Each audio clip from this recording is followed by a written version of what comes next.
नमस्कार, आप देख रहे हैं फर्स्ट फास्ट इंडिया न्यूज और मैं हूं आपके साथ हिमा साहू। वक्त हो चला है फटाफट 50 बड़ी खबरों का, लेकिन उससे पहले एक नजर आज की अहम सुर्खियों पर। नीट रीटेस्ट को लेकर बड़ा फैसला, सेना और वायुसेना की निगरानी में पहुंचेंगे प्रश्न पत्र। दिल्ली हाई कोर्ट ने अभिजीत दीप की याचिका पर सुनवाई करते हुए कॉकरोच जनता पार्टी के अकाउंट की तत्काल बहाली से किया इंकार। सुप्रीम कोर्ट ने शंकराचार्य स्वामी अभिमुक्तेश्वरानंद को बड़ी राहत, पॉक्सो मामले में मिली जमानत बरकरार। दशा केस में सीबीआई ने आरोपी समर्थ और गिरिबाला की 7 दिन की कस्टडी मांगी। दिल्ली की मुख्यमंत्री रेखा गुप्ता का बड़ा ऐलान, नीट परीक्षा के दिन छात्रों को डीटीसी बसों में मुफ्त यात्रा। यूपी, दिल्ली, पंजाब और हरियाणा में आंधी, बारिश और ओलावृष्टि का अलर्ट। हमीरपुर पुल हादसे में 6 मजदूरों की मौत, मुख्यमंत्री योगी ने दिए जांच और राहत के निर्देश। राहुल गांधी ने ऑटो चालकों के साथ किया लंच, महंगाई और सीएनजी की कीमतों पर सरकार को घेरा। बिहार में भारी बारिश और आकाशीय बिजली का कहर, 7 लोगों की मौत। ओम प्रकाश राजभर के बयान पर सियासी घमासान, विपक्ष ने साधा निशाना। सहारनपुर के शाकुंभरी देवी मंदिर क्षेत्र में सैलाब, कई वाहन बहे और श्रद्धालु लापता। नेतन्याहू का बड़ा बयान, कहा भारत ने हर मुश्किल वक्त में इजराइल का साथ दिया। ईरान अमेरिका तनाव चरम सीमा पर, विमान गिराने और मिसाइल हमलों के दावों से बढ़ी टेंशन। दिल्ली हाई कोर्ट में अभिजीत दीप की याचिका पर सुनवाई हुई। अदालत ने फिलहाल कॉकरोच जनता पार्टी के एक्स अकाउंट को तुरंत बहाल करने से इनकार कर दिया है। पॉक्सो मामले में शंकराचार्य स्वामी अभिमुक्तेश्वरानंद को सुप्रीम कोर्ट से राहत मिली है। सबसे पहले बात नीट रीटेस्ट परीक्षा की। राजनाथ सिंह के आवाज पर हुई उच्च स्तरीय बैठक में बड़ा फैसला लिया गया है। अब नीट रीटेस्ट परीक्षा के प्रश्न पत्र सेना और वायुसेना की निगरानी में परीक्षा केंद्रों तक पहुंचाए जाएंगे। साथ ही फीस रिमांड की अंतिम तारीख भी बढ़ा दी गई है। वहीं दशा केस में सीबीआई ने आरोपी समर्थ और उसकी मां गिरिबाला की 7 दिन की कस्टडी की मांग की है। दिल्ली की मुख्यमंत्री रेखा गुप्ता ने घोषणा की है कि नीट यूजी परीक्षा के दिन छात्रों को डीटीसी बसों में मुफ्त यात्रा की सुविधा मिलेगी। ईरान ने अमेरिकी विमान गिराने का दावा किया है, लेकिन अमेरिका ने इस दावे को पूरी तरह खारिज कर दिया है। उत्तर प्रदेश में हमीरपुर में निर्माणाधीन पुल गिरने से 6 मजदूरों की मौत हो गई। प्रशासन राहत और बचाव कार्य में जुटा हुआ है। मौसम विभाग ने चेतावनी दी है कि अगले 3 दिनों तक यूपी, दिल्ली, पंजाब और हरियाणा समेत कई राज्यों में तेज आंधी, बारिश और ओलावृष्टि हो सकती है। दिल्ली सरकार ने बड़ा फैसला लेते हुए सभी सरकारी स्कूलों में RO, water cooler, vending machine और मेडिकल रूम स्थापित करने की घोषणा की है। राहुल गांधी ने दिल्ली में ऑटो चालकों के साथ बैठकर भोजन किया और महंगाई तथा सीएनजी कीमतों को लेकर उनकी समस्याएं सुनी। कांग्रेस नेता देवेंद्र यादव ने दिल्ली के जल संकट को लेकर सरकार पर निशाना साधा है। नीट परीक्षा की सुरक्षा को लेकर इल्तिजा मुफ्ती ने सवाल उठाए हैं। उन्होंने कहा कि अब परीक्षा पत्र एयरफोर्स के विमानों से ले जाना व्यवस्था की विफलता को दर्शाता है।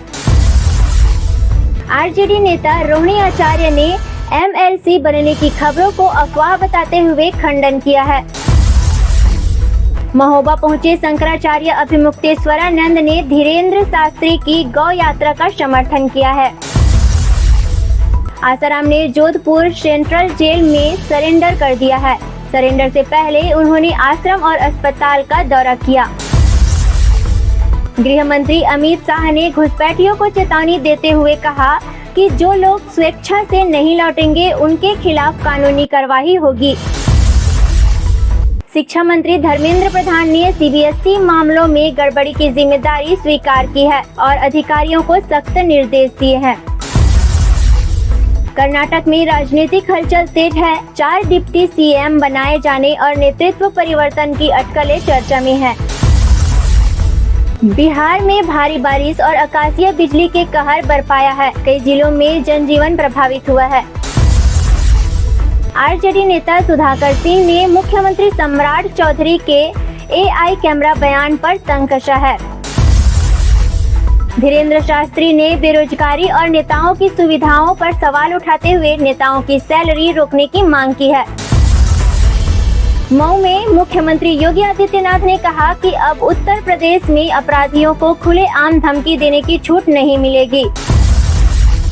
ओम प्रकाश राजभर के एक बयान पर नया राजनीतिक विवाद शुरू हो गया है। राहुल गांधी ने एक बार फिर आम लोगों के बीच पहुंचकर संवाद किया, जबकि पुणे पोस्ट कार्ड मामले में आरोपी के जश्न का वीडियो सामने आने पर विवाद बढ़ गया है। ममता बनर्जी ने सोशल मीडिया पर आरोप लगाया है कि टीएमसी कार्यकर्ताओं को झूठे मामले में फंसाया जा रहा है। पश्चिम बंगाल में टीएमसी नेताओं के इस्तीफों पर सिलसिला जारी है। अभिजीत मजूमदार ने भी पार्टी छोड़ दी है। हमीरपुर पुल हादसे पर राजनीति तेज हो गई है। विपक्ष ने सरकार से जवाब मांगा है। सुप्रीम कोर्ट ने आशुतोष महाराज की याचिका खारिज कर दी है, जबकि शंकराचार्य की जमानत बरकरार रखी गई है। इजराइल के प्रधानमंत्री नेतन्याहू ने कहा कि वैश्विक आलोचना के बावजूद भारत हमेशा इजराइल के साथ खड़ा रहा है। जेफ बेजोस की कंपनी के रॉकेट लॉन्च पैड पर परीक्षण के दौरान विस्फोट की खबर सामने आई है। सहारनपुर के शाकुंभरी देवी मंदिर क्षेत्र में अचानक आई बाढ़ से कई वाहन बह गए और कई श्रद्धालुओं के लापता होने की खबर है। चंदौली में समाजवादी पार्टी की महिला नेता गार्गी पटेल पर हमले का मामला सामने आया है। अमेरिका और ईरान के बीच परमाणु समझौते को लेकर बातचीत जारी है। हालांकि यूरेनियम संवर्धन पर अभी भी सहमति नहीं बन सकी है। ईरान ने हार्मुज क्षेत्र में मिसाइल गतिविधियां बढ़ा दी है और अमेरिकी विमान गिराने का दावा दोहराया है।